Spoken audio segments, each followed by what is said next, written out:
It was one of those evenings that started out simple, but quickly twisted into something I didn't expect. Sarah, my wife, had a company party to attend, an annual gathering she never missed.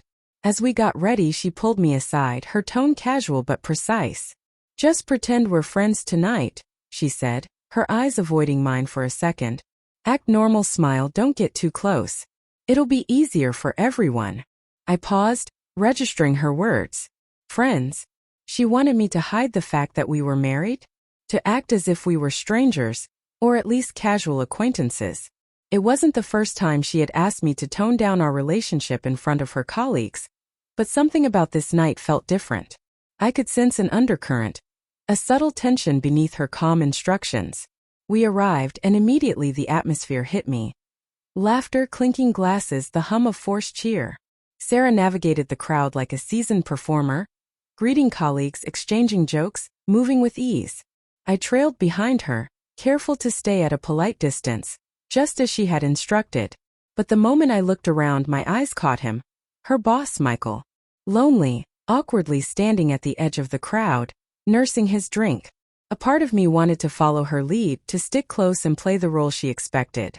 But another part, a small stubborn voice, whispered, "Not this time." So I made a choice. Instead of hovering, instead of being the dutiful husband blending into the background, I walked toward Michael. I offered a polite smile, a simple, friendly introduction, and before I knew it, we were talking. Sarah noticed immediately. I could feel her glance, sharp and assessing, measuring my every movement. She tried to signal me with a subtle tilt of her head, a half-smile that said, "Stay away." But I didn't move. I didn't retreat. I wanted her to see that I wasn't just a shadow, waiting obediently at her side. I was still present, still myself, and I wasn't going to shrink for the sake of her social games. The conversation with Michael flowed surprisingly well. Light, casual, not forced. And all the while, I could sense Sarah's growing discomfort. She wasn't angry, not yet, but she was unsettled. I realized then that sometimes simply asserting your presence, refusing to play the expected role, is enough to shift the entire dynamic of a room. As the night progressed, the room buzzed with chatter, laughter, and the occasional clinking of glasses. I stayed beside Michael, listening, responding, and genuinely engaging in conversation. He was easy to talk to, surprisingly honest and even a little lonely. And all the while I could feel Sarah's eyes tracking me, every glance sharp, calculated, like she was evaluating whether I was crossing some invisible line. She tried subtle corrections, moving closer to Michael herself, throwing a casual comment my way, but I kept my posture relaxed, my smile calm.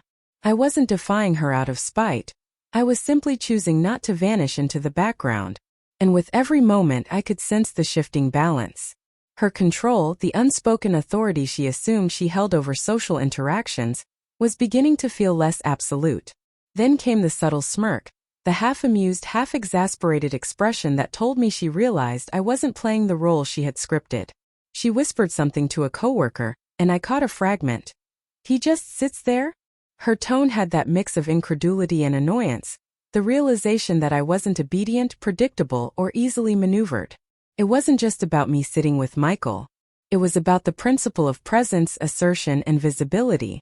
I wasn't challenging her openly, but I was asserting my own identity within the space she wanted to control.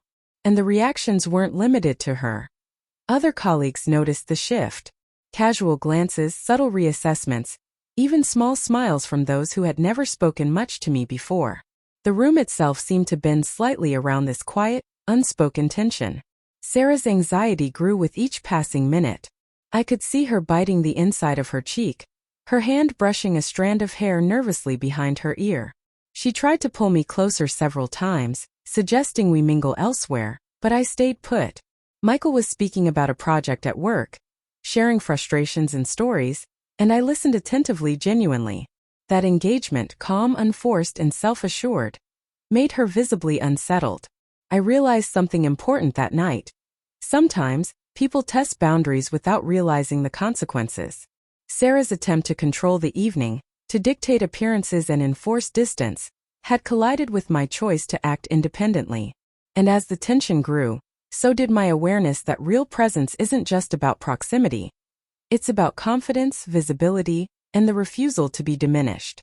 The turning point came when Sarah finally approached, her expression a mix of frustration and disbelief.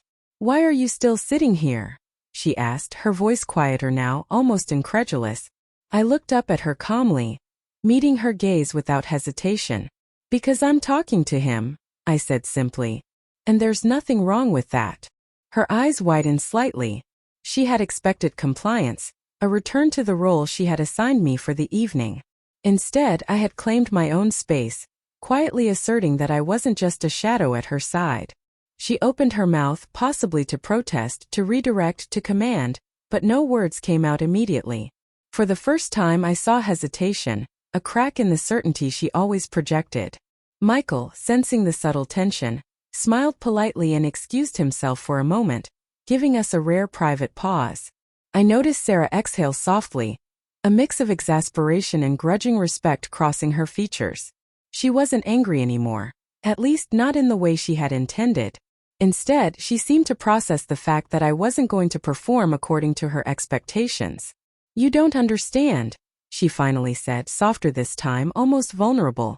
I didn't want people to notice us, to complicate things." I nodded, listening. I understood social nuances, the desire to maintain appearances.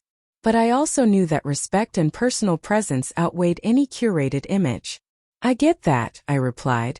"But hiding who we are, or expecting me to disappear for appearances, isn't fair. Not to me, and not to us." For a moment silence hung between us, a tense but clarifying pause. Then she smiled faintly, a subtle acknowledgement of the lesson I had silently taught her that night.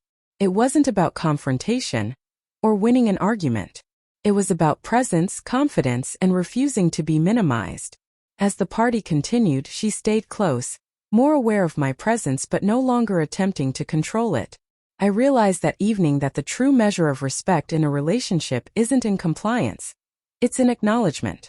Acknowledgement of individuality, boundaries, and the refusal to diminish the other person's voice.